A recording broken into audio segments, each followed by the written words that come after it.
Kadang-kadang kita sholat, imamnya baca Fatihah sama surat yang panjang-panjang, kita mikirnya ke pasar atau mikir ke kompor. Ini kompor ini tadi udah nyalain belum ya? Oh, udah mati belum ya? Atau mikir yang lain, Bu. Ini bahaya betul. Akhirnya apa? Ketika udah salam langsung dikejar. Oh, ternyata udah dimatiin kompornya.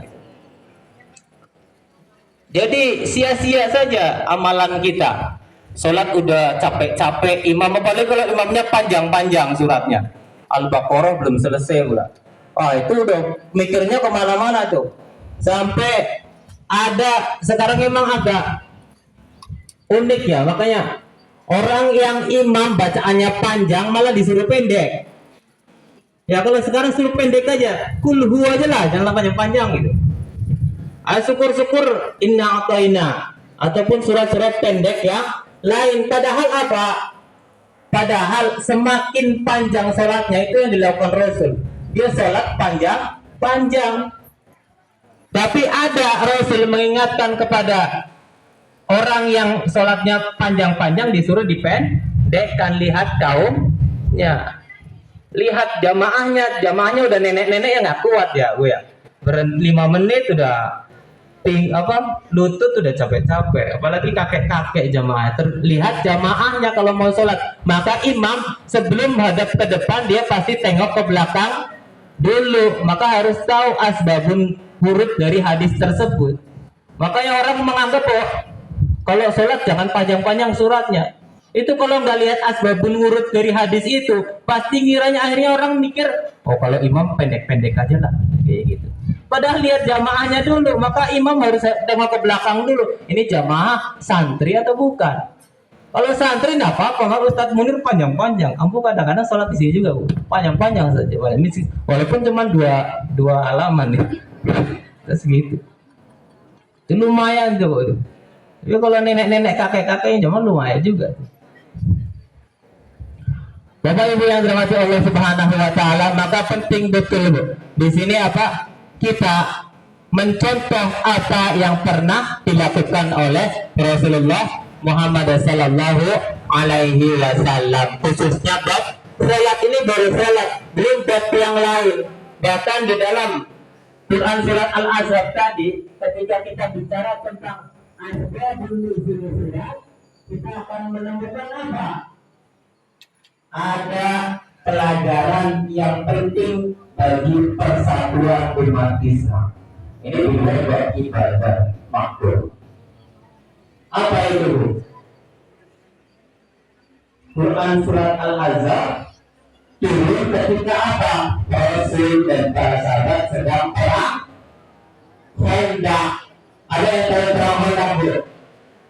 Perang Khandaq itu perang parit. Bahasa lainnya perang Ahzab. Dan ketika itu pasukan kaum muslimin ada berapa? Cuma 3.000 pasukan. Sedangkan orang kafir Quraisy ada 10.000 orang. Jadi 10.000 lawan 3.000 orang. Dan ketika itu Salman Al-Farisi mengusulkan, ya Rasul, gimana kalau perangnya itu adalah menggali parit? Karena apa? Kalau kita perang terbuka seperti yang diusulkan oleh Rasul, maka apa yang terjadi? Yang terjadi adalah nanti kita kalah, karena imannya orang yang 3.000 itu beda dengan iman ketika perang Badar 313 orang.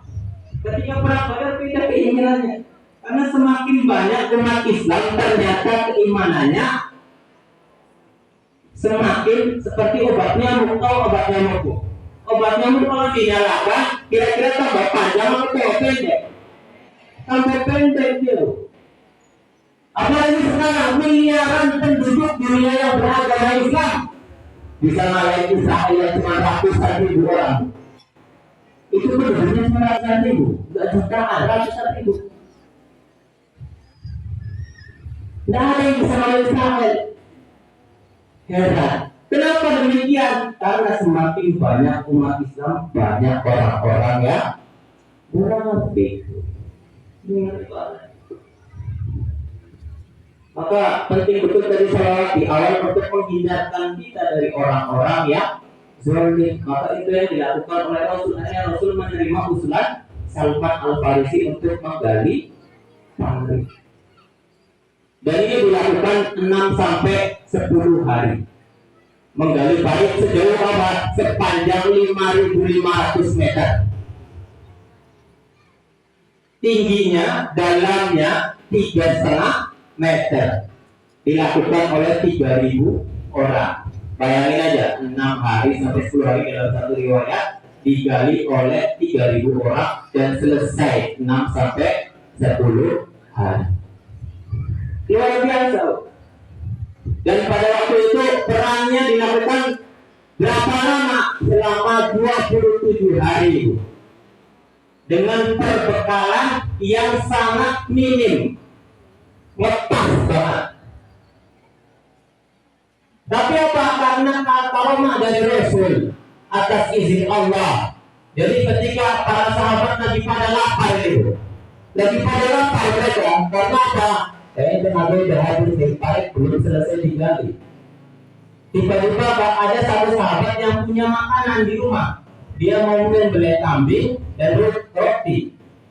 Akhirnya dia berbisik ke Rasul, engkau berusaha kami untuk makan di rumah, tapi jangan ajak banyak-banyak sahabat ya. Bisik-bisiknya karena apa? Malu, nanti nggak cukup makannya. Apa kata Rasul? Iya, ulama. Ketika sudah cerita Rasul